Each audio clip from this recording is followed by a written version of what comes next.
From Division I to Division III, it's time for College Sports Weekly with Don Macholis and Dan Underberg on the Wisconsin Sports Radio Network.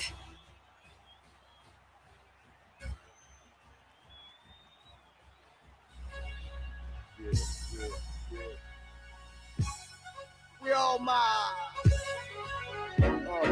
Why do I feel like Charlie just set me up there? Didn't tell me the microphone was on. Welcome in. It's College Sports It wasn't on Weekly. when you were talking. All right, live You're from the good. Wisconsin Oh, Sports God. Radio Network studios as we are powered by the Potawatomi Sportsbook. Don Wachilis along with the Professor Dan Underberg. Charlie Usen on the ones and twos. I was going to say guiding this ship, but I was feeling a little set up there. You were fine. You All were right. fine. You weren't on air or anything. All Don't right. worry. Like it was fine. And You just got to work in unconscionable or whatever you said, something like that.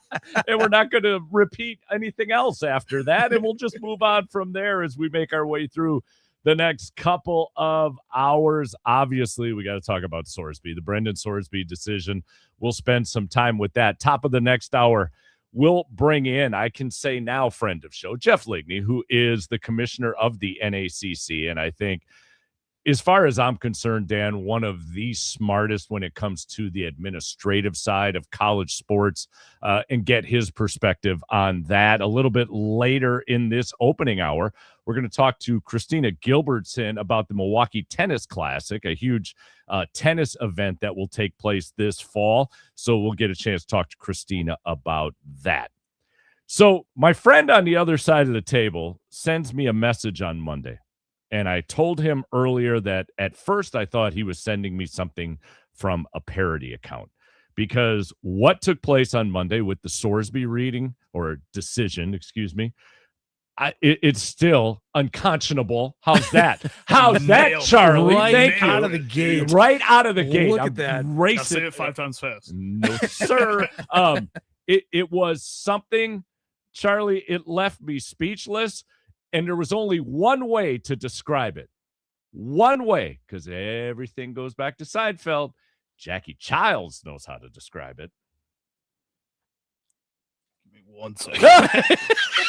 I set it up, and you... Okay, you sent me the rundown way. I got backed up. Want to do a take two? Want to try it again? All right, okay. Okay, Let's take two. On the air, take two.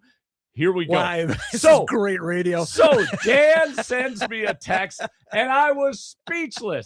It all comes back to Seinfeld and Jackie Childs. That's deplorable, unfathomable, improbable. I am shocked and chagrined, mortified and stupefied.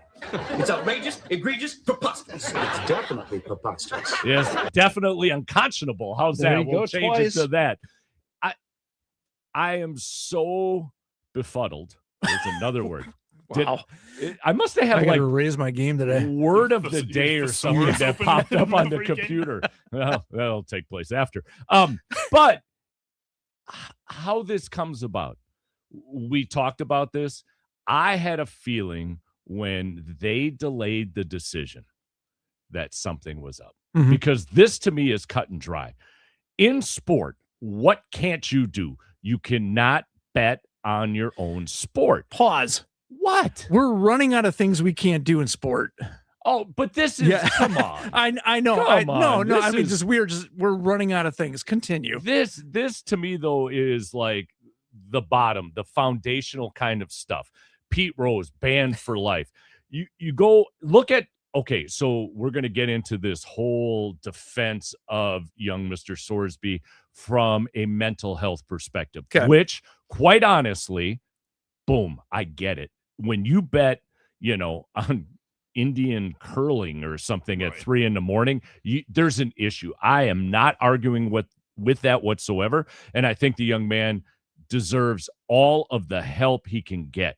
My problem is this idea that Texas Tech has suddenly wrapped their arms around young Mr. Sorsby and is taking the high road to get him the assistance that he needs. Great. But he needs to play football in order for his progress to continue. That young man can go to that school. That young man can be a part of that team. That young man can be privy to every single element that university has to offer. It doesn't mean he has the privilege to put himself on the field, because the one thing that we don't want college sports to become the WWE. Those athletes who get a script, who know what's coming when they go out into that arena and put themselves on the line to perform for people, know in advance what it's going to be. Charlie, this is number 2 in what I sent you. We had Miz last night. You and I were talking about this before we walked into the studio. No, I know Jeff Levering was on just about a half hour ago on the golf show. It was magical. That's what we love about sports. Another thing we love about sports happened the other night. Now, I don't care if you're a Spurs fan or a Knicks fan, but this is courtesy of ESPN. Brunson, allow him to operate at the top, 101. Brunson gets it, fires up a 3. Shot no good, the chip, it's gone! It's gone! It's gone! With 1.2 remaining, Knicks take the lead. Again. OG Anunoby, and it's 107-106. Just talking over you Mike sabotaged Breen. yourself. I there. sabotaged That myself. wasn't even me. You threw me It's for a your loop. show. You threw talk me whenever for a you loop. want. Okay. But Mike Breen, courtesy of ESPN. It's those moments that enthrall us as sports fans. Sure. I really would love to have come in here today and talked about North Carolina's win last night in the College World Series. I'd love to talk about West Virginia's win. And those uniforms, classic. West Virginia went with almost a Yankee-ish style uniform. Spectacular. But what are we doing? We're talking about a judge. Asshat award right there. An asshat award goes to the judge who made a ruling to allow this young man to play football when there is not a league within the realm of sport who would put up with this. And this idea that if we don't get our way, we go running to a local judge to get our way, it's getting out of hand. It's the American way.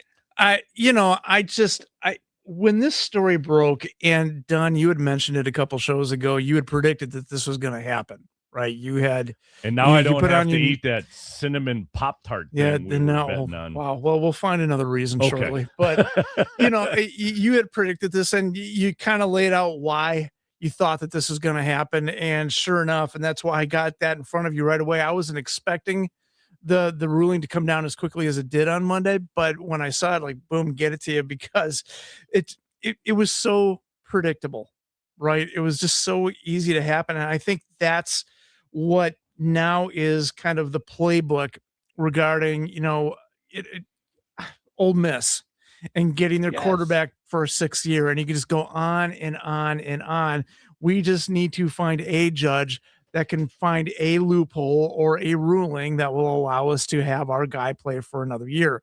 And it is frustrating. And what is bothering me about the Sorsby situation, really 2 things.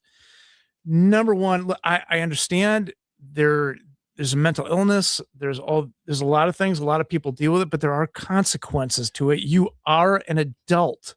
And this is where I'm starting to lose my patience a little bit, which is every time we talk about adult, and there are all kinds of adults out there that are dealing with consequences for actions, for whatever they may have done or whatever it is. But every time you hear about it, well, this young man, Yes. this young woman, it's like, no, it's okay. We're given they now have bank accounts with a number followed by a lot of zeros. Yes. Okay. And there is a consequence to that in terms of responsibility and doing that. And so now we keep pushing off the idea of responsibility, personal responsibility, and activating that a little bit and just saying, look, we're going to get you help. We're going to make sure that you're healthy again, but this is the responsibility. You have to take care of this stuff. And instead, we don't. Now, Texas Tech is going to tell you he's got all kinds of parameters that he has to meet, all kinds of these KPIs that he has to do, and that they're going to follow these things, and they're concerned about his mental health. Yeah, I agree, but because he's Brandon Sorsby. Right. Okay. If Dan Underberg, this is funny, but if it was number 101 on the bench, all right, and had done the same thing, number one, I wouldn't be invited to play at Texas Tech. I wouldn't be invited to play anywhere. I'd have been kicked off. And as we were talking about, it would have been, this is not acceptable. We do not, allow for these kinds of things to happen, and he has to go.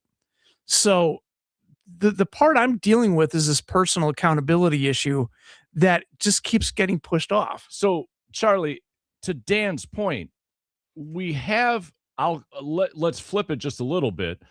We'll take accountability, but we won't take responsibility. Yeah, great way to put it. You know what I mean? Yep. So, Charlie, it reminds me of like when a little kid comes up to mom and dad, aunt, uncle, grandma, grandpa, whoever, and they say, did you do X, Y, and Z? And they look and go, yeah. And so they're admitting to it. Why? Because, well, especially if it's grandma and grandpa, you get the pat on the head. Don't do that again. And then they assume they've taken responsibility. No, you've taken accountability for what you did. Grandma and grandpa are grandma and grandpa. They decided to pat you on the head and let you go. And that's what I feel like is happening right now with Texas Tech. The young man has taken accountability, but let's face it, my man didn't take accountability till he found out that people were investigating him. Until he was being investigated, suddenly it's like, yeah, I've got an issue. Fine. If it took that to push you in the direction to get help, absolutely.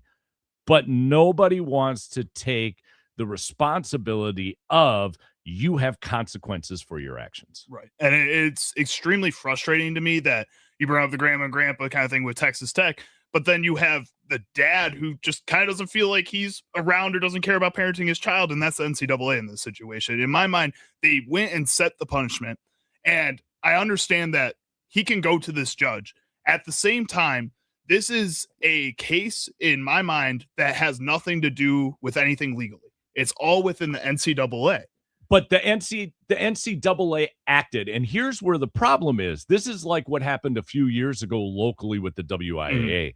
And the WIAA came out after the judge stepped in. I won't relitigate the case. Don't want to put the school on blast. They basically said, guys, we have to operate within the framework. If you're going to keep running to a judge to supersede us, we become an irrelevant organization. And that's exactly what's happened to the NCAA. And the NCAA needs to turn around and say, no, this is our issue. This is what the NFL does with all of their issues. They say, hey, yes, it starts with the courts or it starts with it, but we're taking control of this. We're taking ownership of this issue that probably doesn't have. So like when Tom Brady was doing the Spygate and the Deflategate, that was all ended up being within the NFL doing that. And this feels in that same vein. And then kind of talking about personal responsibility with Brendan Sorsby too. Let's pretend like this kid hasn't heard of Pete Rose before. Like this isn't a child just learning about something or doing something wrong for the first time and his parents are patting him on the head like we're talking about. No, this is a person who has social media, has been a fan of sports probably his entire life growing up to this point. And like the Texas Tech president talks about yesterday, is his dream to play football and be a professional and do all this. He's heard of these types of stories and they've happened before. And guys have gotten banned from their leagues and gotten blackballed by everybody else around that sport. And yet you're going to come in here and do this. And I get it's a problem. He does deserve help and needs help. At the same exact time, you're enabling him really bad. The idea of what you proposed, I think, in a world in which the NCAA had some antitrust to support them, they could be their own entity. But little by little, as players, coaches, administrators, school presidents have all run to their local courts, they've eroded that. So now, more than ever, somebody has to step in. And Dan, I was saying to you, and I want to get to that president clip in a moment. I don't know if Dan's heard this. Oh, you're gonna get, this was 1.5 minutes of a 21-minute long video of BS. Saw that? Yes. And, you're gonna love this little snippet. But where I was going before we get to the president's remarks is the fact that we constantly hear about the Super League. The Big Ten and the SEC are gonna break off.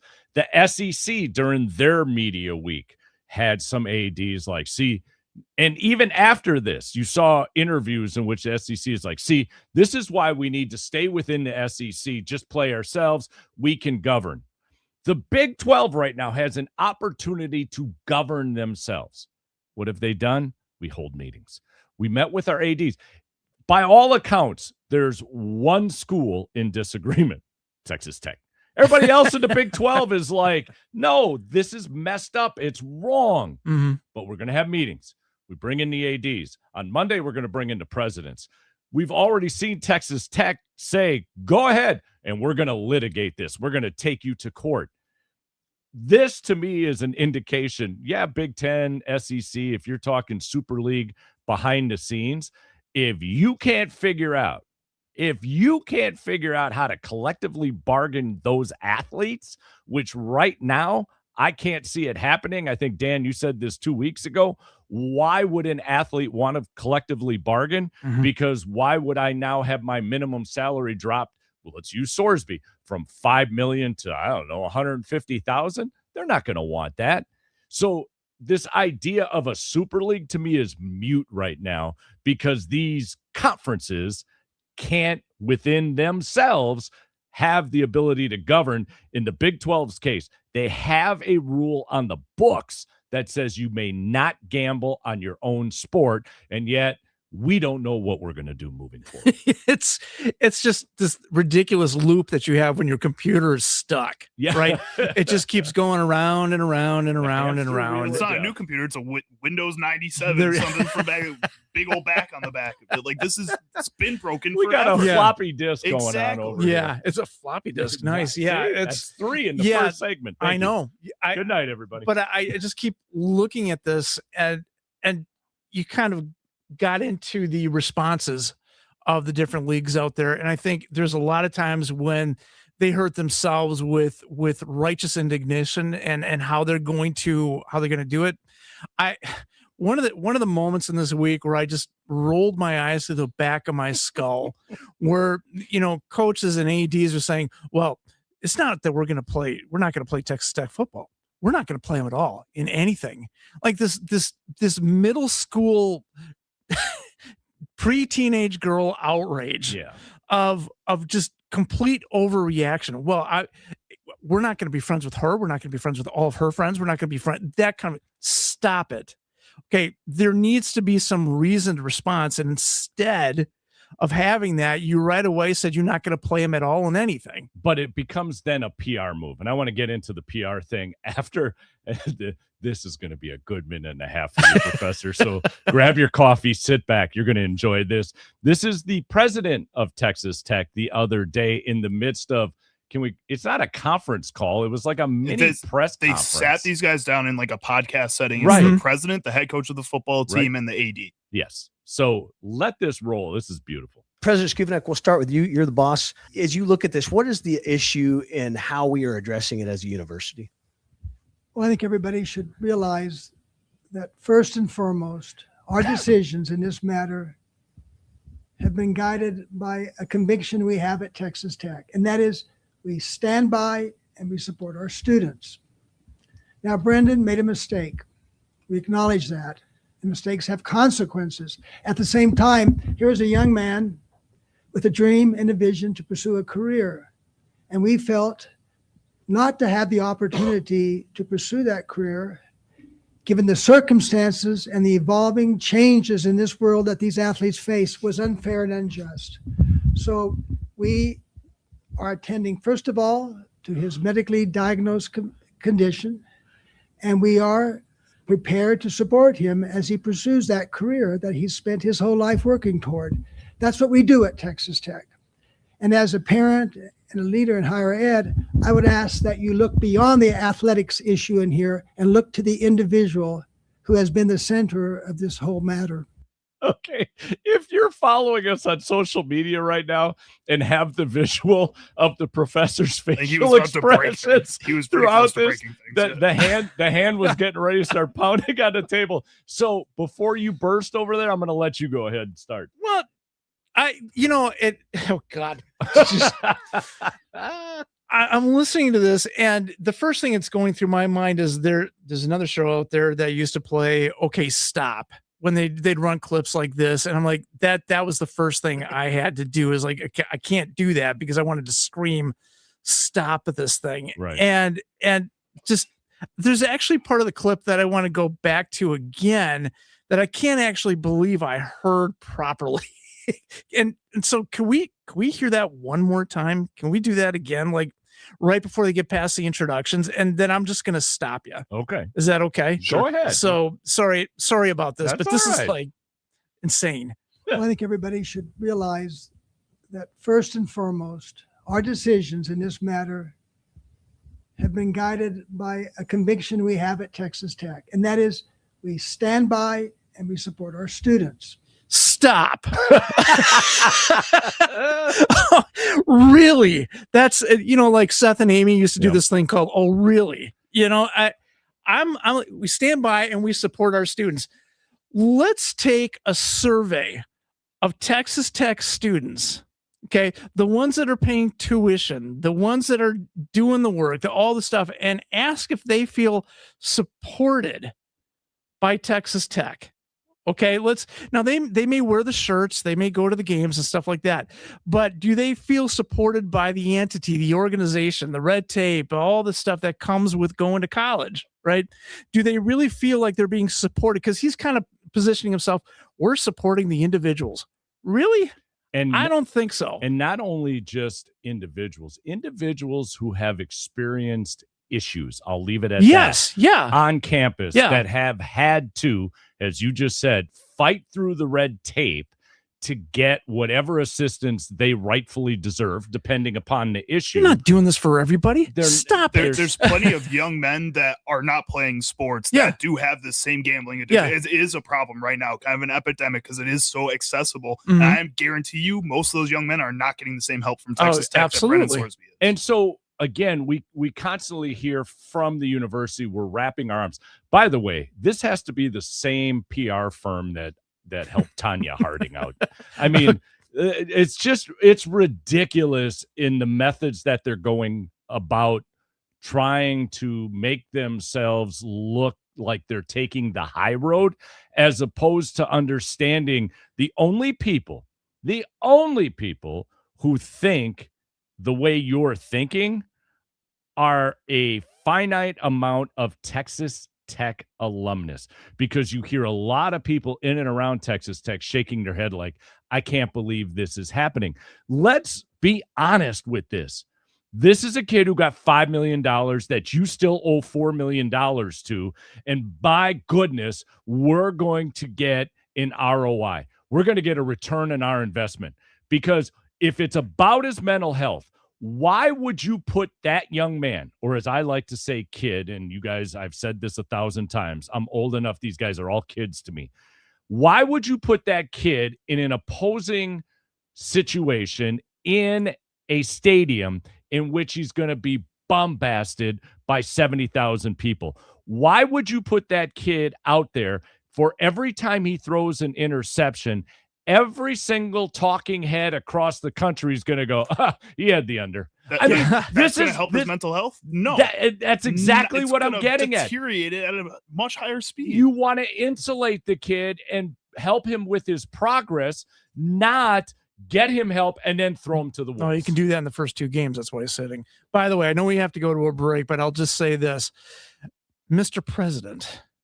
Name 2 other students that you known by name outside of maybe the campus president and the student worker in your office. Okay. Great point. Name 2. You don't. Stop it. You don't. Absolutely. All right. So we got to come back to this. There's a couple more points. We're going to do that in the second hour. We'll bring Jeff Ligney in and talk with him. And then if we're on a roll, we'll scrap what's on the itinerary and take it all the way to the top of the hour. We come back after the break. We're going to talk with Christina, Gilbertson, and she's going to talk to us a little bit about the Milwaukee Tennis Classic, which takes place in the fall, but it's a very prestigious elite tennis tournament that takes place in our own backyard here in the state of Wisconsin, and we'll talk to Christina next. It's College Sports Weekly, live from the Wisconsin Sports Radio Network studios. We're powered by the Potawatomi Sportsbook.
the way it has to be, 'cause that's the way I like it.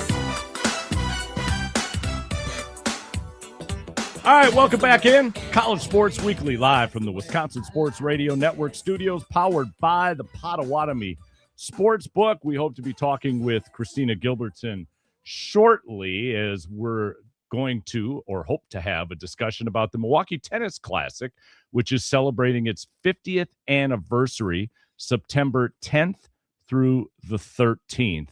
It's one of those things, Dan, again, 50 years. It's been around for a hot minute, but I think sometimes it flies under the radar. And for us to celebrate that a little bit and get the word out, I'm happy to do that. And I think it's something that over the course of the summer into the start of the upcoming, we'll say, school year, which I know is not something people want to hear when the school year just ended, but heading into the upcoming school year, I think Christina comes on at 9:40, by the way. That's what I think you wrote it wrong on the itinerary. Well, this has just been a fine day. So Christina will be with us apparently at 9:40 because the guy over here doesn't know how to read what's going on. So let's get back We to apologize for the panic she's feeling. Right now, she's like, what is going? That's on me. That's on me. That's on me. So let's get back to the Sorsby discussion. I want to blame Charlie, but I can't. There's nothing I can do. Not this time, baby. Dude, it's you get one blame per show. And that's Charlie, it's 2026. You don't take responsibility for anything like we were talking about. Exactly. But Dan will just let me play again. But Dan, as we were going to break, yeah, what were you going to elaborate on when it came to Sorsby in the discussion? Well, actually, Charlie, can you hit that again? I'll tell you when to stop. Now, Brendan made a mistake. We acknowledge that. Many mistakes. Mistakes have consequences. At the same time, here's a young man with a dream and a vision to pursue a career. Stop. Absolutely stop. Stop. Okay. When have universities been on the hook to get any athlete to a higher level? Okay. When did the esteemed and righteous Texas Tech, the academic rigor that Texas Tech provides, when did we stop trying to get them? The goal was to get them to a degrees to start a career. When did that stop? And it stopped a long time ago at some of these universities. So let me go back to your other illustration. Dan Underberg, you're 101 on the roster. You walk in and go, okay, so if this is the goal, start working with me. Tell me what I need to do. Are you all, in agreement to help get me to the next level? Or are you looking at me realistically going, we're glad you're on the team, but that ain't going to happen. Because nobody else will wear number 98, but, and play quarterback. Yeah. But quite honestly, when you read about Sorsby, a good quarterback, not great. And a good quarterback who over the last couple of years has disappeared in the month of November, has been not good in the month of November. So, I'm sure in the back of his mind, he would love a complete season to erase those stats and elevate his stature. But as we talked about last week, if he goes into supplemental draft, we already have heard that Pittsburgh is willing to give up a draft pick to grab the kid. So his path to the higher level is still there. Yeah. Without you having to put him on the football field in a Texas Tech uniform. Yeah. My whole issue is what is your purpose, Mr. President? What is the purpose of the university? Now, look, I'm a proud UW graduate. I've got a lot of red and white in my closet, got all that stuff. But if you take athletics away from a university, do you know what they're still called? College. They're still called a university. You got to give somebody time to answer. Sorry.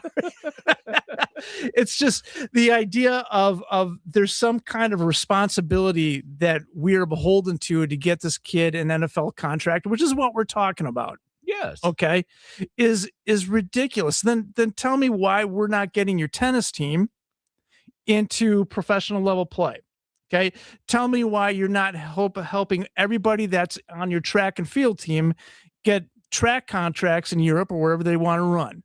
Tell me, and I can go right down the down the list line. of baseball, whatever You it can is. go to normal people and say, why are you not helping the radio students get radio jobs? Right, at our house? absolutely. Like, what- So because I'll stop there because I could go on forever on this. This feels like, Dan, to me, for whatever reason, and Charlie, you can jump in as well, that Texas Tech is feeling like the little brother in a world that's changing, especially within the Big Ten and the SEC. Now, I'll go back to what I said in the first segment. I don't think, at least in the interim, we're going to get anywhere close to this Super League where the SEC and the Big Ten combine, just simply because the Big 12 can't police themselves in an incident like this. But let's, for argument's sake, say that the Big Ten and the SEC, they sit down, Petitti, Sankey, like, all right, we're going to hammer this out. We're going to combine. You and I will be co-commissioners. We'll rake in all this money.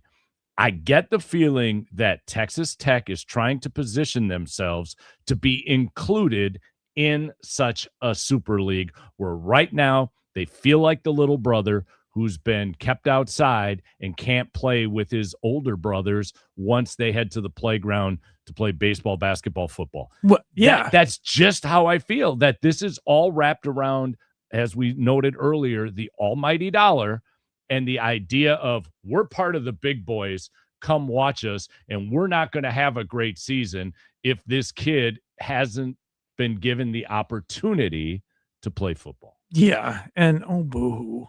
I think about that. So if you think about Texas football, what do you think about Texas? You think about A&M are probably Right. the two big ones that are out Right. there. Then you think about Tech, and you probably think about TCU. And I'm sure Baylor is probably banging against no their love heads. for Rice. Right. Okay. Rice too, and Houston, and El Paso. But they're the two big dogs. But I don't see a world where some of these other universities in Texas are not included in this thing. Calm down. Absolutely. Calm down. The hub of football in this country one of its stems is the state of Texas. Yeah. You're going to be just fine. You're All gonna right, be fine. let's get to a break. Hey, guess what we're going to talk about on the other side of the break? We're going to talk about some college tennis because the guy who wrote the itinerary finally read his itinerary and now he's going to call it correctly. So we'll get to Christina Gilbertson, and my apologies, Christina, if I, gave you a bit of a heart attack there coming out of our last segment, but we'll talk with her regarding the Milwaukee Tennis Classic again after a break. It's College Sports Weekly live from the Wisconsin Sports Radio Network studios. We're powered by the Potawatomi Sportsbook.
I like this. I do. This This is is a the good 9 summer. to noon bumpers. Nice. Wow. Way to This go, is- Rami. Look at Rami grooving on a weekday from 9 to like noon. this. Welcome Walking back in. out. It's College Sports Weekly. We're live from the Wisconsin Sports Radio Network studios. We're powered by the Potawatomi Sportsbook. We're going to go to the Nicolay Law talk and text line and bring in Christina Gilbertson. Christina set to talk to us a little bit about the Milwaukee Tennis Classic that will take place in September, celebrating its 50th anniversary. Christina, good morning. Thanks for joining us. Good morning. Thanks for having me on. Absolutely. We were talking in the last segment. Here's one of these events that happens within our city, especially as we love to celebrate things happening in and around college sports, that sometimes I guess we could say flies under the radar a little bit, but it's a remarkable tournament that takes place within our state limits, as we'll say. And you bring in some really good top-notch tennis teams to compete over a few days here in September. Right. I mean, college tennis doesn't have a huge following, but this tournament was started in 1975 in Milwaukee, and it attracts some of the top players throughout Division I college tennis. So it's been quite the tradition, putting Wisconsin, in the city of Milwaukee on the tennis map, really. Yeah, looking at some of the teams that you had in 2025, I'm just going to read them off so the listeners kind of understand kind of the depth and breadth of the programs you have. And certainly not all of them. We've got Oklahoma University, Wisconsin Marquette, Purdue, Maryland, and then you look down to Ole Miss, Kansas, Oregon, Northwestern, TCU, and I could go on, right? I could keep going on that.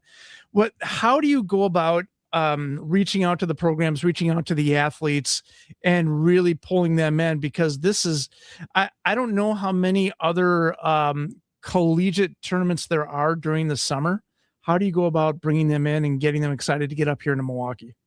That's a great question. It's a robust schedule. And this year for the 50th, we got way ahead of it. So we've already opened registration as soon as the coaches finished their regular seasons and started the recruiting of high school players this summer. We wanted them to think about registering players for our tournament. So we've reached out to the top 75 ranked schools.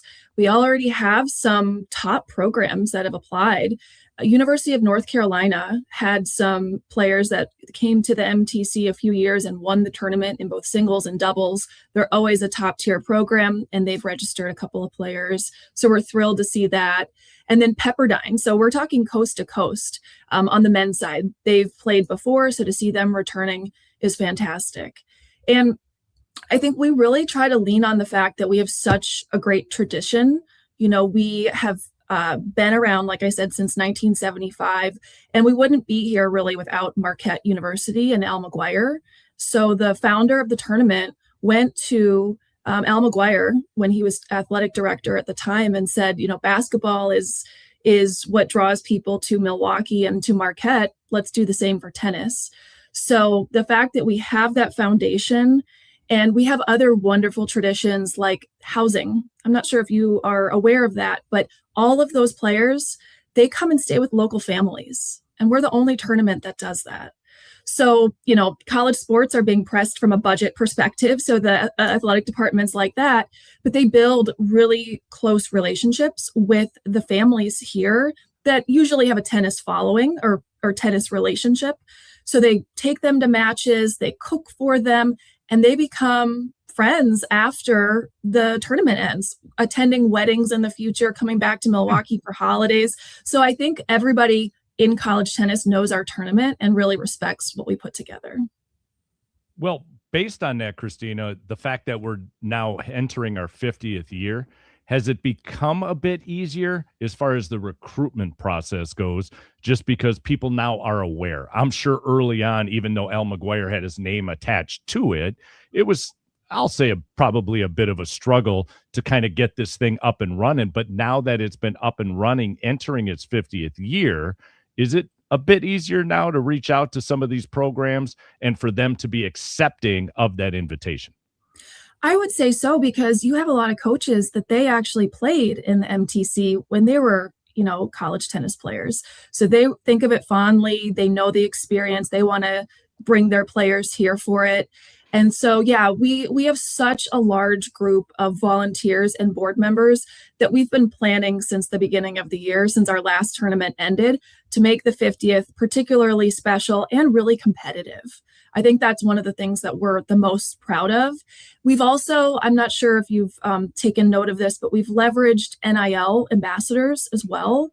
And, we thought we would jump on the trend, and we had some local NIL ambassadors last year, but this year we have the champion from last year's MTC, Maximus Dassault, who plays at TCU, and TCU finished in the top 4 in the NCAA tournament this spring. So, having him promote this and having coaches see that he respects the tournament, he won it, he's looking to return. We're really hoping, obviously, that he returns.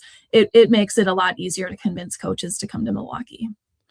From a fan perspective, Christina, a lot of times when you have these tournaments like these, part of the appeal of it is that you can be, and I don't want to overstate this, but you can be closer to the action. You can be closer to the players. Do fans have the opportunity to interact with the players? Do they have an opportunity? What is it like? How close can they get to the actual action without, actually interfering, if that makes any sense? Right. Our venues are Nicolet High School and Western Racket Club. So really beautiful tennis facilities. And the fans that come out have great access to the players. I mean, they're always open to, take pictures with young kids, sign autographs. In recent years, we've done meet and greets at Western Racket Club. So not only members of the club, but the tournament is open to the public. So anybody that wanted to come, and we have kind of interactions for kids with the players. We ask them questions, a little bit of trivia, tennis trivia to break the ice. And it's really, really a fun time. So the players, they're more than excited to kind of welcome young kids into the sport. Christina, how important is it then? I know we're looking at this tournament from, I'll say, a national perspective by what you're being able to bring in from across the country. But how important is it to grow the game here locally in what you just said, to have that interaction, to have those young players, I don't want to say starstruck, but they get to meet people they look up to? They do. I mean, you have kids that play year round or play in the summer, and they, have different aspirations. Maybe they want to play in high school or play college. They see these players, they are phenomenal on the court. They hit the ball so hard. They can rally against each other, and they're so consistent. And then they come off the court and they're so nice. And, they talk about what they're doing academically. And so they definitely look up to them. And that is one of our big focuses within the Milwaukee Tennis Classic. We're not just a tennis tournament. That is our big event, but everybody that is part of our organization just has such a passion for tennis and really spreading that throughout the community. And so, we have different partnerships. We've had a longstanding partnership with the Milwaukee Tennis and Education Foundation, which is a bit of a sister organization, but that's really about promoting tennis to, young kids and creating programs for after school tennis. Christina, thank you so much for joining us on a Saturday. We're looking forward to Milwaukee Tennis Classic. Its 50th anniversary happens September 10th through the 13th. Look to have you back on as we get closer as well. Thank you so much. All right, let's get to a break. Top of the hour. Jeff Ligney joins us.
Basketball, football, baseball.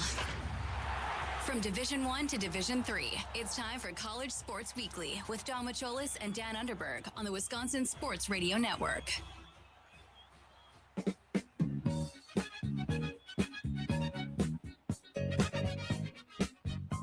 All right, welcome back in. It's College Sports Weekly. We're live from the Wisconsin Sports Radio Network studios, powered by the Potawatomi Sportsbook. Hour 2 kicks off in just a moment. We'll bring in Jeff Ligney, the commissioner of the NACC, to get his take on this whole situation that we spent much of the first hour discussing. We may continue this on through because there's so many elements to get to before we hand out shovels. We'll see how it plays out. But with that, let's get right to the Nicolay Law talk and text line and bring in our friend of show. It's Jeff Ligney, the commissioner of the NACC. Good morning, Commish. How you doing? Morning, Don, Dan. Great to be back with you here. Always love joining you guys. Always love having you, and especially, I shouldn't say it this way, especially in times when we need a little bit of help in trying to ascertain what just took place this past week with this whole Sorsby ruling. And so when the ruling came down on Monday, Jeff, I mean, you have a completely different perspective in running a Division III conference. What was your initial reaction, and how has this thing played out over the last 5-6 days for you? That's a great question, Don. And I will say, like everyone else listening, and you too, and I'm involved in college athletics at a number of different levels. I'm a fan first and foremost, as we all are. So when you hear this stuff, my first reaction tends to come from the fan perspective. But I'm also a part of the NCAA, so you have to look at it that way. And then for me, looking at it, how this is going to impact our lives in Division III. So I'm kind of been struggling all week with all three of those. And I'll tell you, as a fan, my initial reaction was aggravated and angry. Then I listened to more perspectives. It was good to hear. And if you are fans of Colin Cowherd and his sports radio show and talk, and he gave a very good perspective, is that, Brandon Sorsby is still a 23, 24-year-old. He's a kid, essentially. And as adults, as part of the NCAA, we're here to help kids. So at what point does he deserve a second chance, and under what circumstances, and what obligation do we have to help this young man who's struggling and going through something? So I think sometimes we jump to the anger and the fairness of all this, and we forget that there's a kid, a human being that's behind all of this, that's struggling, going through something. So I think we tend to forget that, and we want our team and we want things to be fair, but there's also a kid at the center of this who's really struggling. And as athletic administrators, don't we have a responsibility to help this kid? But again, it goes back to at what level, under what circumstances. To say a kid is banned for gambling on his own team, like, I'm not sure that's happened much in the NCAA, especially the NCAA's got to be very careful and being hypocritical here with all the money they are taking from the sports books these days. So you can't sit there and say, well, we're going to partner with these folks and we are going to run their ads and we are going to support their business, and then say, oh, but when one of our kids engages in their business, we are going to suspend them, or we're going to end their careers. I think we have to be very careful as an association how we talk about that, because I think the NCAA's got a problem here in how it's talking on both sides of their mouths, taking the money and supporting gambling, and then saying, well, but you can't gamble under these circumstances. Our kids can't gamble. So I think when something like that is legal, and we're going through the same thing with marijuana use, you've seen recently the NCAA deregulate and kind of make use of marijuana no longer a punishable offense.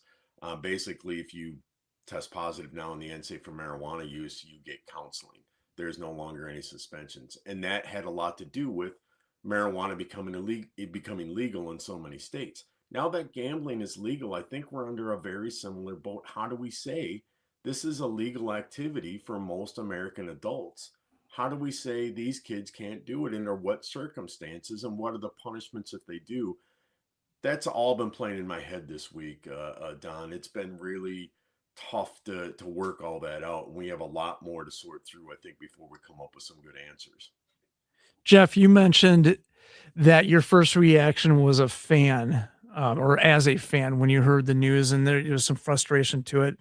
I'm curious about your reaction, and I don't know if it's as a fan or it's as an administrator, your immediate reaction to the reactions of the other teams in the Big 12, the other teams across, I guess I'll say across the nation, but particularly to the Big 12, that were responding immediately with, well, we're not going to play them. We're not going to play them we're not going to play any of their teams. That kind of, what was your thought on that when you heard it? Because I heard it in all candor, I just rolled my eyes. It's like, I just needed everybody to settle down a little bit. Right. And first of all, it's not going to happen. There's too many Right. benefits. Like, you can't do that. I think this is going to be the big tragedy in all of this, is that the relationships that are going to be burned, the ill will that's going to be out there. I just read a great article about this morning online about how Texas Tech should have been a great story right now. The season they had last year, emerging onto the scene, a growing program, someone who's trying to follow that Indiana footprint of investing, using the transfer portal, building a program, won their first Big 12 title last year, made the CFP. This should have been a growing, ascending program that we were celebrating this summer. Now, I think it's gone completely in the other direction. And I do think that tone you're talking about, Dan, that rhetoric will tone down. But if you think that there aren't Big Ten and SEC schools, and maybe even some ACC schools, I haven't heard that as much, but if you think some of those players are going to say, look, we're not helping you anymore, they're going to have a hard time finding some Power 4 non-conference games, I think, in football. Now, the other sports and all the rest of it, that will go away. And as I was talking to a colleague yesterday, I posed the question, will we be talking about this 2 years from now, or will there be another big scandal? Will there be another thing and this gets forgotten? It feels like 2 years from now, we won't even be remembering this conversation. So are we going to put a lot of effort into this? No.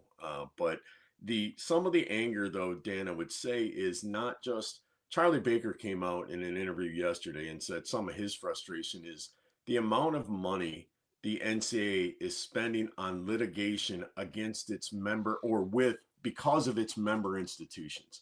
Texas Tech agreed to these rules. They voted on it. They are a voluntary member of the NCAA. No one's putting a gun to their head saying they have to be here.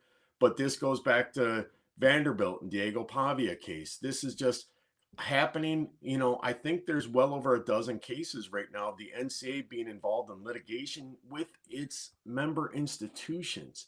And Charlie Baker said, that's every dollar we spend on this litigation is a dollar that's not going towards the student athlete experience and championships and all those kinds of things that we should be doing, the great things that we do. Instead, we keep spending millions and millions of dollars on litigation. And the frustrating part, Dan, is I don't see that ending anytime soon, unless I was not a big fan of the federal government getting involved at first. Now I'm convinced it's the only solution to stop this.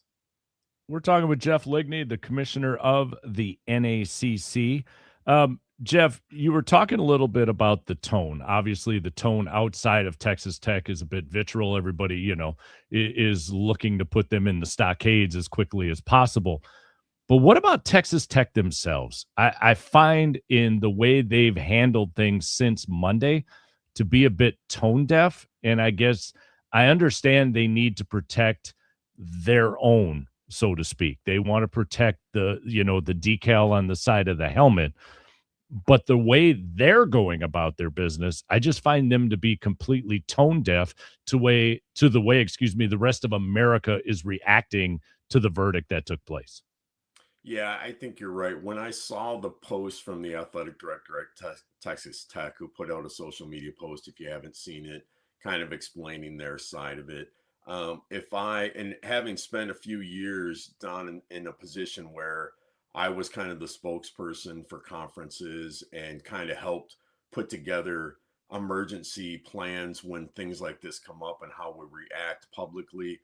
My suggestion would have been to Texas Tech is just to be as quiet as possible about this right now and let it settle down.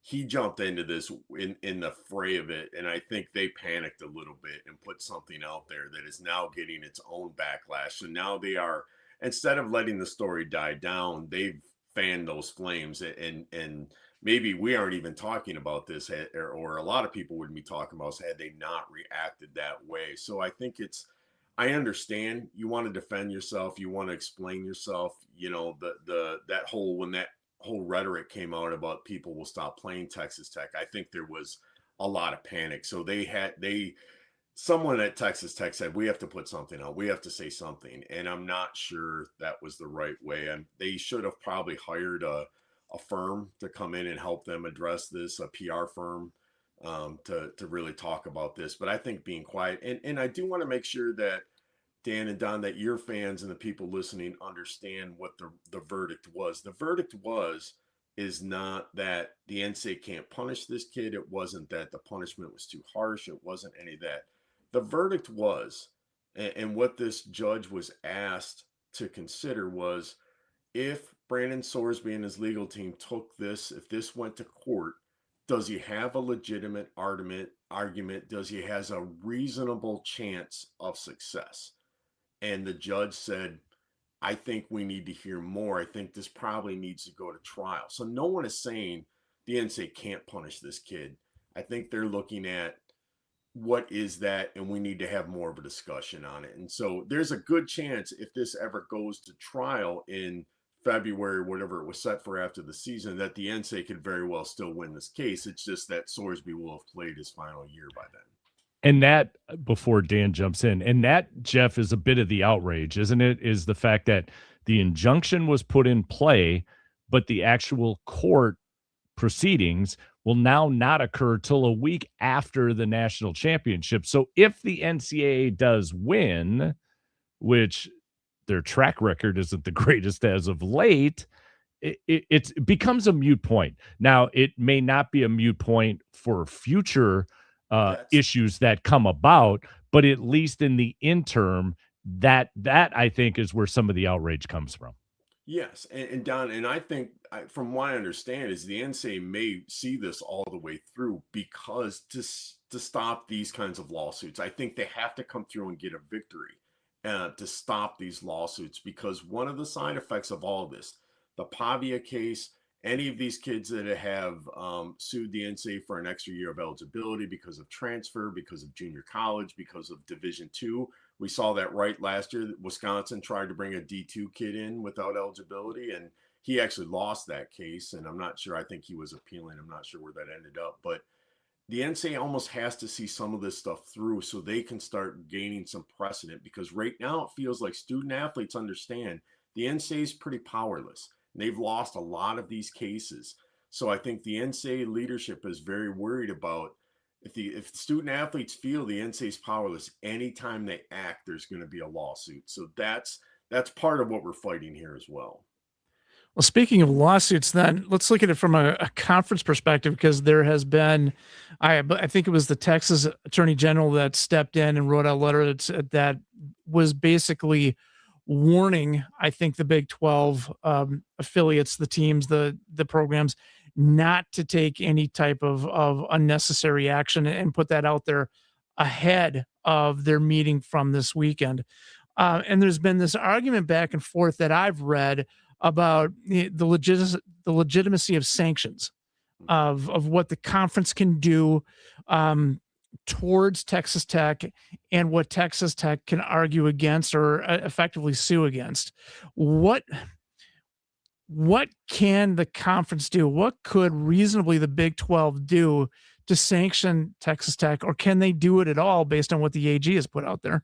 If you want to put your attorney hat on, that's up to you. Right. Yeah. I think it's tough, because you have to be willing, just like the NCAA is, you have to be willing to answer the question, how much are we willing to spend in court on this? And that's, the NCAA certainly has pretty deep coffers right now, and they know they have money coming in. A conference office at that level probably has pretty deep coffers. I think they'd be willing to do that. at our level, Dan, it would be very difficult for the net Sure. to do something like this because we don't have the money to spend on it. But again, I go back to Texas Tech is a voluntary member in the Big 12 as well as the NCAA. When you're a voluntary member, if you take this out of the realm of college athletics, if you, Dan, were a member of a social club that you agreed to be at, and then something like this came up where there was a legal dispute, they would say, you agreed as a voluntary member to follow these rules. You didn't follow the rules. So yes, they have the legal right to enforce their rules on you. And as long as they are reasonable in a court of law, which you could argue, and every other professional sporting league in this country has had sometimes lifetime bans, for gambling on that precedent of gambling on your own team. That has existed, going back to the, 1919 Chicago Black Sox. I mean, this has been in, forever. So for a judge to go against this precedent, which again, the judge did not say this wasn't legal. They said probably needs to go to trial, and find out more. That's the issue I think we're looking at. Does Texas Tech really want to get into this? Do they want to fight this? And also, if you do this, if they go down this road with Texas Tech, does Texas Tech leave that conference? Do they get booted out? Does someone else take them? I think you have to be careful right now. Power 4 membership is very fluid and is, constantly changing. There's still more out there. So there's a lot more going on to this. And I think if you're the Big 12, you have to ask yourself, how far are we willing to go? And what's the end result here? What's going to be worth it? Are we just going to create more bad blood? But also, just to throw onto this, Dan, too, I don't know if you saw late yesterday, the Attorney General from the state of Oklahoma basically came out and said, if you don't put sanctions on the Big 12, we will start legal action. So now if you're the Big 12, now you're caught between Texas and Oklahoma's Attorney General. That's a job that commissioner of the Big 12 is not a job I would want this week. I'll tell you that. Yeah, there's a lot of Pepto-Bismol sitting on top of the desk in his office. That's for sure. Jeff, going back to this idea of, as you put, you're a voluntary member, right? So one of the things I said in the opening hour is that what I'm seeing take place in the Big 12, to me now, has put to rest this idea of a super league where the Big Ten and the SEC combined to create their own division, however you want to phrase it, simply because you can agree to whatever the parameters are to join the Super League. But if you get an instance like we're seeing with Texas Tech and you disagree, well, I can see somebody then saying, well, let's go to court. Let me get my way. And then what are you going to do? Now, it may be different. They may have the ability, depending on the bylaws, to just throw you out then because you're a part of said Super League. But just forming a Super League, in my opinion, based on what we're seeing within the Big 12, doesn't necessarily mean that all of this litigation goes by the wayside. No, but before that would happen, before that Super League would be even put together, that wouldn't happen until the SCORE Act or something comes from the federal government with these litigation protections. That has to come before any of that would be put in. And honestly, that's what a lot of, NCAA leadership and these Power 4 conference, that's what they're waiting for. If they can get this SCORE Act or whatever it's called now, I think they changed the name. If they can get this protection from the federal government, those kinds of things make it a lot easier than to say we can now enforce our rules. You will not get sued or they will get thrown out. But even then, there's a lot of us who are sitting around the sidelines of the NCAA, not directly involved in these cases, that are wondering, all right, if the federal government does come out and the SCORE Act, let's say, passes, someone's going to challenge it in court. Is it going to hold up? And that's the whole, that's the whole other thing. We have no idea. You think it might, but we've seen judges, and this is very frustrating because it feels now many lawyers, many student athletes, many even judges, and this Attorney General from Texas, I've seen the accusations of, this guy's up for re-election soon. He's using this as his own platform. Yeah. Folks are going to use the NCAA right now for their own purposes. It might not be money. It might be just notoriety. It might be getting elected or re-elected.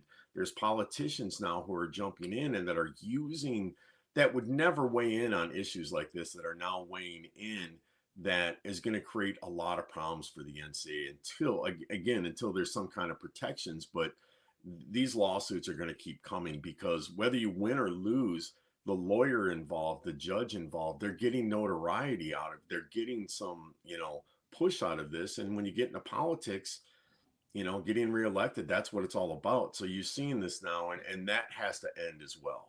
We become a punching bag for a lot of folks around the country. Yeah. Jeff, how does this impact you then? And this whole story, do you feel like you need to sit down with your ADs at all the schools that you represent and tell them to sit down and have a conversation regarding gambling? What does this where do you feel kind of directed to do as a result of this right now? Yeah, education, Dan, is the first thing. We had on Thursday, last Thursday, we had a meeting at Wisconsin Lutheran College of all of our presidents. We met in the morning separately, and then our athletic directors and our vice presidents that oversee athletics joined them in the afternoon, and we had this big joint meeting, and we talked about big picture stuff, strategic planning. But for me, education is a big piece. So making sure our presidents, our athletic directors are up to speed on what's going on and how this does impact us.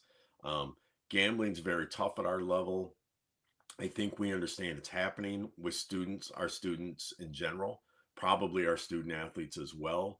But for us trying to track that, we're relying pretty heavily. Now, I will say one of the benefits of the NCAA getting, I don't want to say getting into bed, that's probably the wrong term here, partnerships with these casinos and gaming books and these FanDuels and these sites.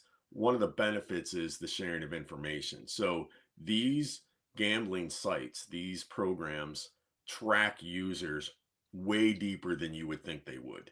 They know, Dan, if I were to make a bet and then let's say I stopped, but then I started making bet through my wife, through a cousin, a friend, they would know that. They know those things. They understand, they see patterns, they have that. So there is a sharing of information that these sports books are helping the NCAA track, gauge usage. There is a sharing of information. So we do have a way to kind of track this. A lot of this Brandon Sorsby stuff, all this information came from the sports books. That's the only way. The NCAA had no way, and we would have no way in the knack of tracking that. So we have to rely pretty heavily on that. I haven't seen a Division III kid, but I think we're joking or kidding ourselves if we don't think some of our student athletes are not participating. If you look at the numbers, the percentages across the country right now, 18 to 25-year-old males, the amount of gambling they're doing right now is unprecedented levels. Not that we've been measuring this for a long time, but it's still, so we have to think that our kids are probably involved at some level. What can we do about it? Again, that goes back to what sanctions can we enforce? And the big thing to come out of this, Dan, might be if it ends up that Sorsby only sits out 2 games for placing over 9,000 bets and tens of thousands. I haven't actually seen the amount that he spent, but I'm guessing it's in the tens of thousands, if not in the hundreds of thousands of dollars. And that's a 2-game suspension. What do you give a kid that made 5 bets or 10 bets or 100 bets? Is one bet a 2-game suspension? 1 bet to 10,000 bets, is that a 2-game suspension? I mean, I think there's a lot of that going on right now. And again, we can't afford to fight this in court. So we have to be pretty, we have to know going in what we can and can't do.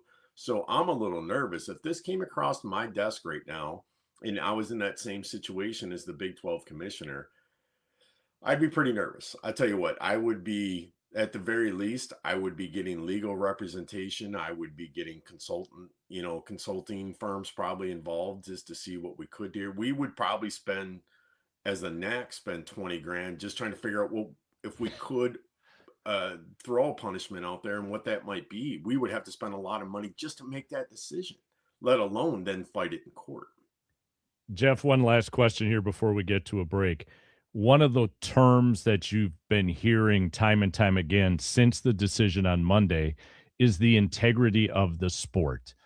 And we talked a little bit about where I think from a mental health standpoint, Sorsby could be going into opposing stadiums. I've got a whole argument there.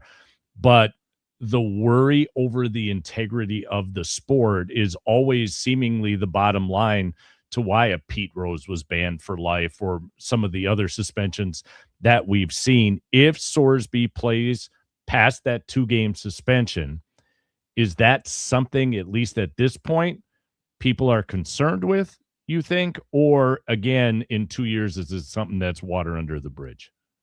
I think it's a very real concern, because if this stands, if this 2-game punishment stands, I think student athletes now understand gambling's an addiction. And I believe that Brandon Sorsby was addicted to gambling. I have no doubt about that. So it's not like he sat down and thought, well, hey, I might get in trouble with the NCAA here. Should I place like that? That was not going through his mind in this case. And I'm not sure any young kid who's involved in gambling is really thinking about that all that much. But I think there is a fear that a kid says, hey, I can make X amount of dollars through gambling.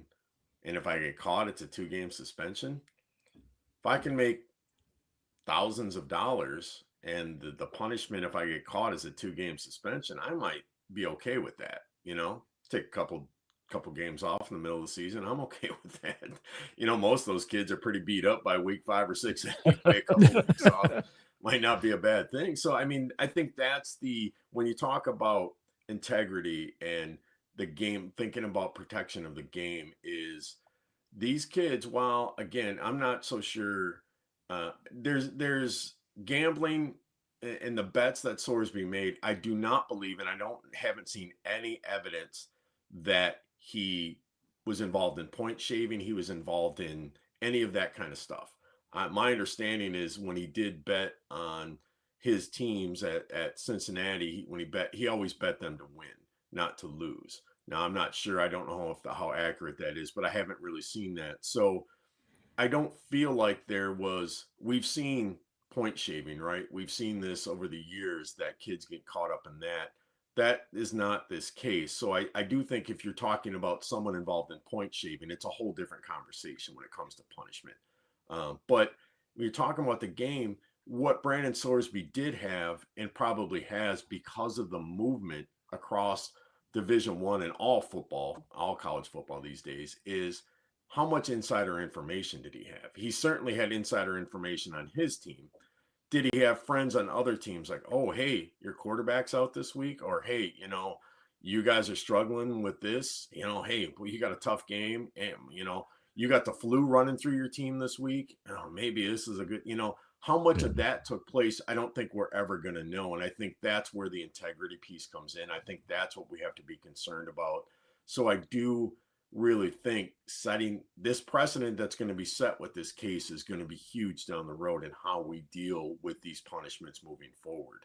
If it's just going to be a 2-game suspension, I'm very worried about, how student athletes are going to view this.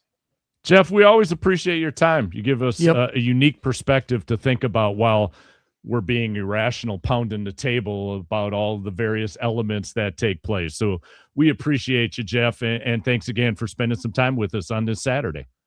Anytime, guys. Love to be on. All right. That's Jeff Ligney, the commissioner of the NACC, joining us on the Nicolay Law Talk and Text line. Yeah, we can't let this go. We'll continue the Sorsby discussion when we return. It's College Sports Weekly, live from the Wisconsin Sports Radio Network studios. We're powered by the Potawatomi Sportsbook.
Welcome back in College Sports Weekly, live from the Wisconsin Sports Radio Network studios. We're powered by the Potawatomi Sportsbook. I don't even know what's on the itinerary anymore. Let's just keep rolling with Sorsby because there are so many things.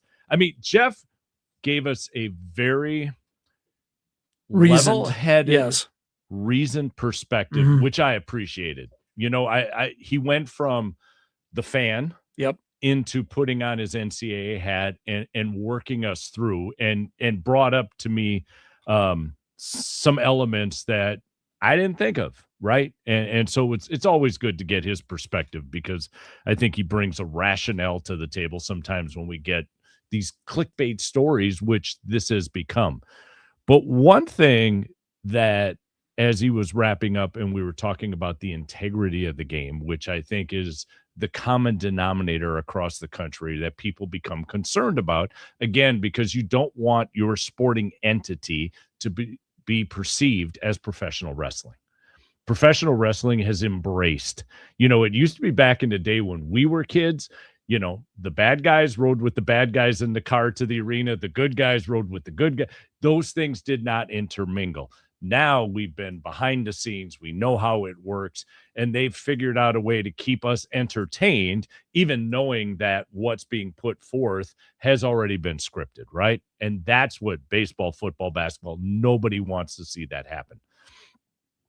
I was listening to, again, all of the hype that was going on, and some of the coaches reacting like, listen, if my NIL deals for my kids aren't what Texas Tech's are, or aren't what Texas or Oklahoma, or, you know, name a big time school, and we're playing, you know, as our friend Pipebomb would say, Sister Mary of the Blind Northwest, and I know the spread is 35, and I know we can win by 50 if I keep my starters in, I might just go tell my kids, hey, go on FanDuel, take us. We've got this. We'll keep everybody in until we're up by 40 some odd points, win the game, but then I can also put some green into their back pocket. But this is where we can go, right? Yeah, conceivably, yeah. Yeah. I mean, I'm not saying it's going to happen, and I think most coaches would not have better integrity than that. But if you're at a school that doesn't have the notoriety, again, of a big-time Power 4 conference, and every year, if you've got a good team, you get one of those games. Mm-hmm. Now, granted, upsets can happen, which could really, throw a wrench into the whole A lot of players theory. angry at coach. But, exactly. But from a theoretical standpoint, it could be something to use as a recruiting tool, for heaven's sakes. This is where this injunction has opened up the discussions too.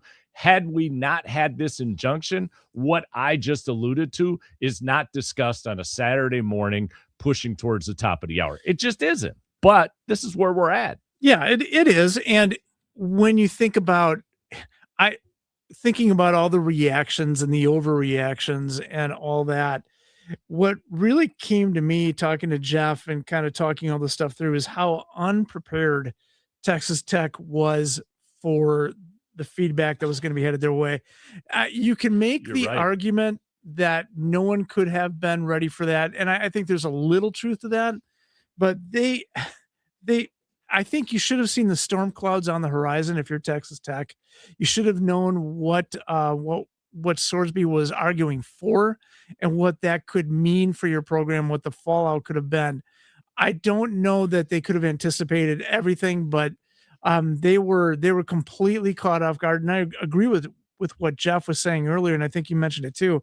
Yeah, go out, hire a consultant, hire a PR firm, and help us not make an overreaction ourselves, but to sit down and talk about it. And sometimes, and you've taught this, I've taught this, the hardest time in PR at times like this is not to react, is not to respond, is not to hypothetically pull that trigger.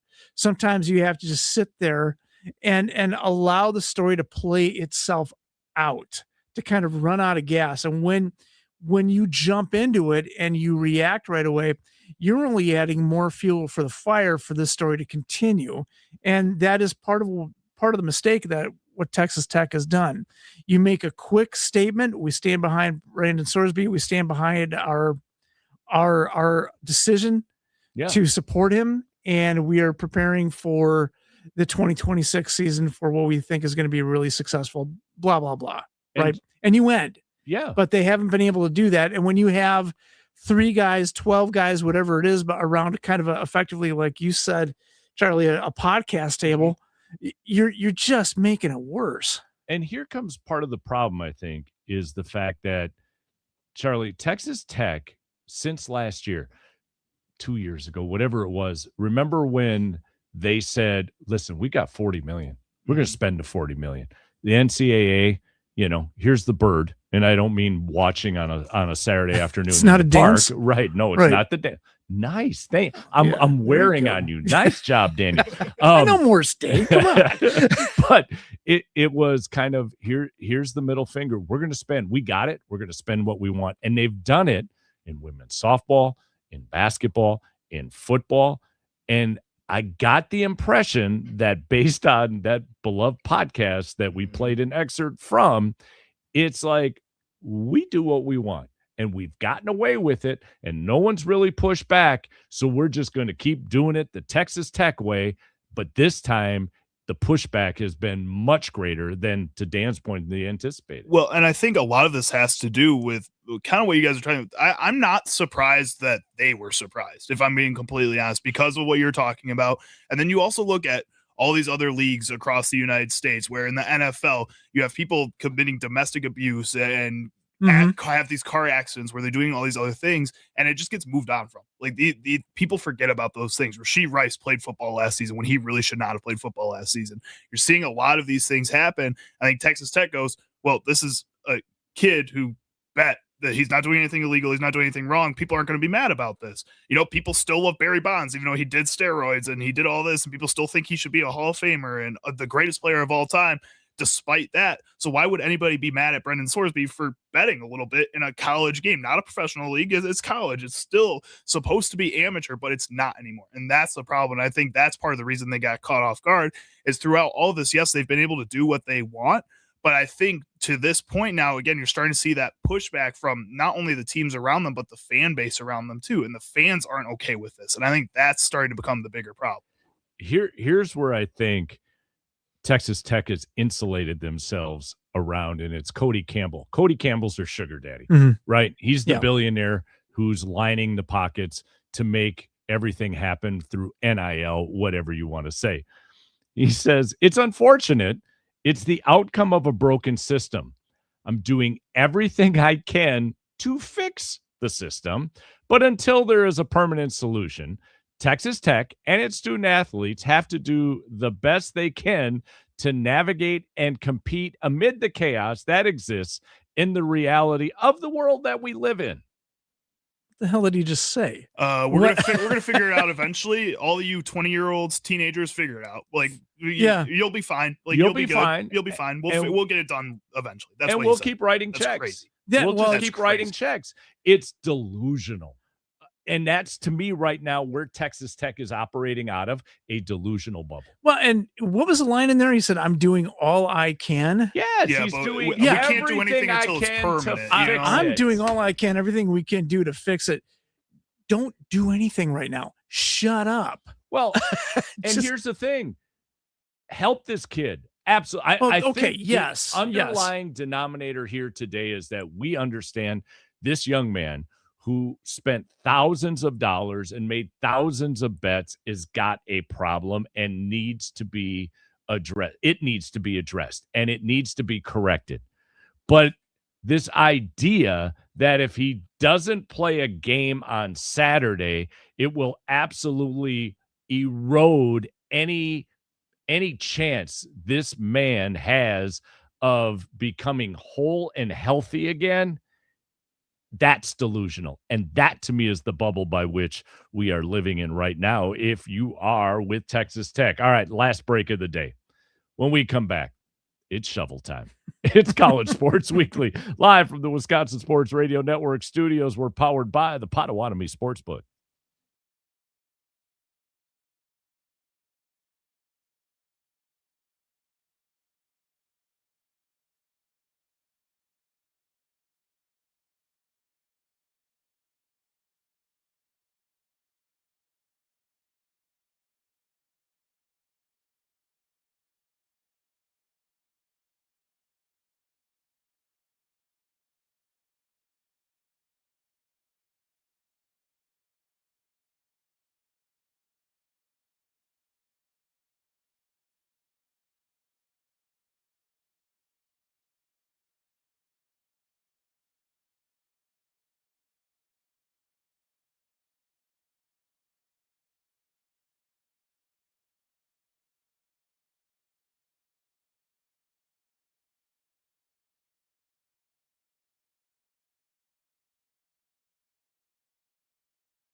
You know what? I want to shovel the funk. I want to shovel the funk. I want to shovel the funk. I feel like shovel the funk. I got to shovel the funk. You want to shovel the funk? Do you want to shovel the funk? Then go ahead. Go. One last time, welcome in College Sports Weekly, live from the Wisconsin Sports Radio Network studios, powered by the Potawatomi Sportsbook. Shout out to our friends at Morningstar Golf Course, a little member tournament going on. I've heard we may be on a speaker or two as they peruse through the 18 holes here as the morning into afternoon progresses. So hopefully everybody's having a good time out there. Here in studio, it is time for us to hand out some shovels. Charlie, I start with you, sir. All right, I'm going to start off heading on over to the Ole Miss North Carolina game from yesterday, where North Carolina won 6-2 over Ole Miss. But I wanted to shout out the pitcher of Ole Miss, Taylor Rabe. He was one of the best pitchers in college baseball for the second half of the season. He pitched 5 2/3 in this one, only gave up 1 run, 7 strikeouts, 4 walks. He went on to presser afterwards and said, this was one of the worst games of the season. And it's just crazy to hear somebody who pitched so well have such a high thought of himself and go out there and just be disappointed. That means he's going to be a competitor for the rest of his career. Mm-hmm. I'm really excited to see what he can do. That's awesome. Yeah.